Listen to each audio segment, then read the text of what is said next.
Hey everybody, this is the third video of chapter 1, and in this video we're going to talk about some structural dimensions of organizations and some contingency factors.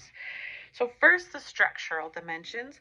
The first one is formalization, and this has to do with the amount of written documentation a business has to use or an organization.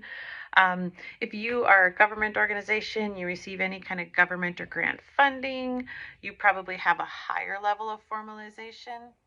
Or if you just have a lot of regulations in your industry, then you're going to have a higher level of formalization. So, for example, one of the jobs that I have, the group home one that I mentioned in my introduction, we receive government funding, and we're also considered like a human services industry. So we're taking care of people, and we have to consider their safety and their needs. And so we have to document absolutely every little thing. It's a very, very formalized environment. So that's formalization.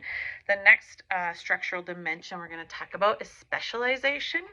And this is the degree to which the tasks are subdivided into separate jobs.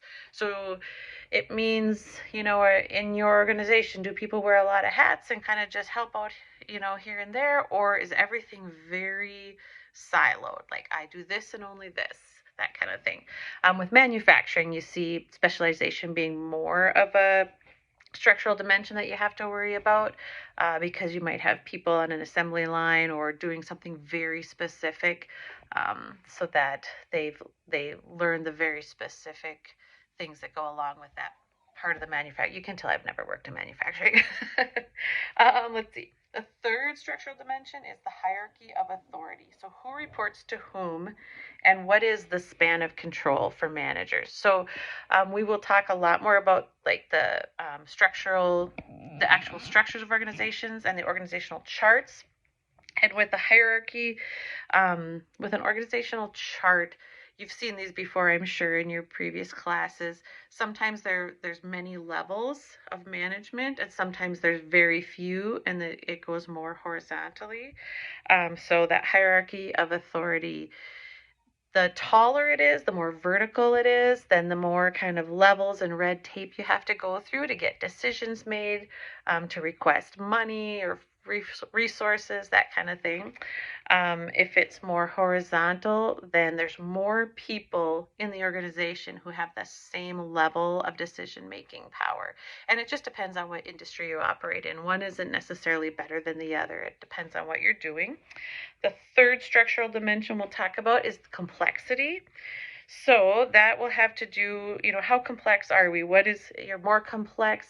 You'll have levels of complexity if you're a more vertical organization, if you're operating in other countries, if you have more different types of activities that are happening within your organization, like if you manufacture, let's say or create products in many different industries, obviously you have a higher level of complexity.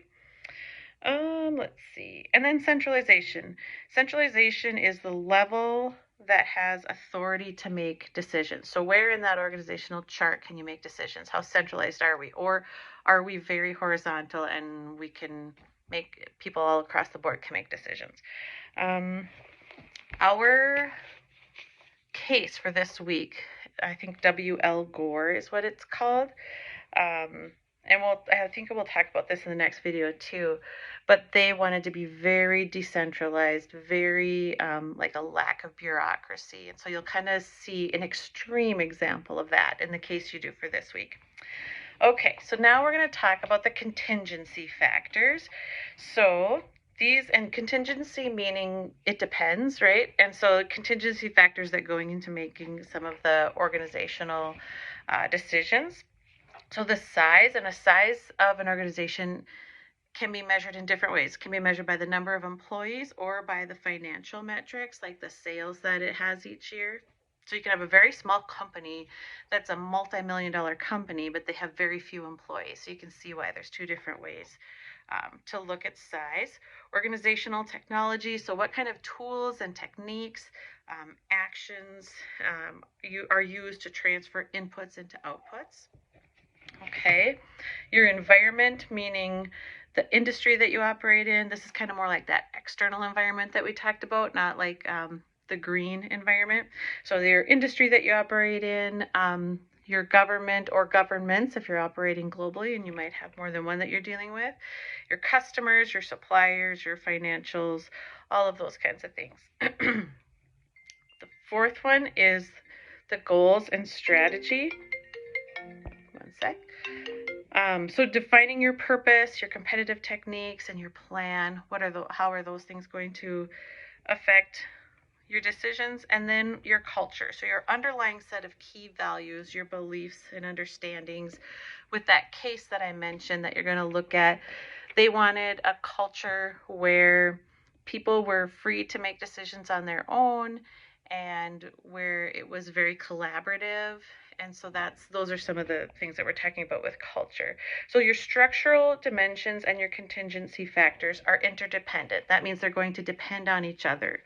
So like your level of formalization, your level of specialization, your level of complexity, it's going to depend on what you want your culture to look like. It's going to depend on what your goals are. It's going to depend on what your external environment that you're operating in is. So that's what we mean by that these are interdependent. So if you think of an organization as a means to an end or a way to organize people and resources to accomplish a specific purpose, right? Just like when you're recruiting people for a basketball team, right? You're bringing together the best people, the best coaches, your resources are your people and your knowledge and that kind of thing, and the end being to win whatever championship at the level that you're at, right? So you're bringing together people and resources to accomplish a specific purpose. Let's see. I think that's it for video 3, and I think we have one more, maybe two more for chapter 1. See you on the next one.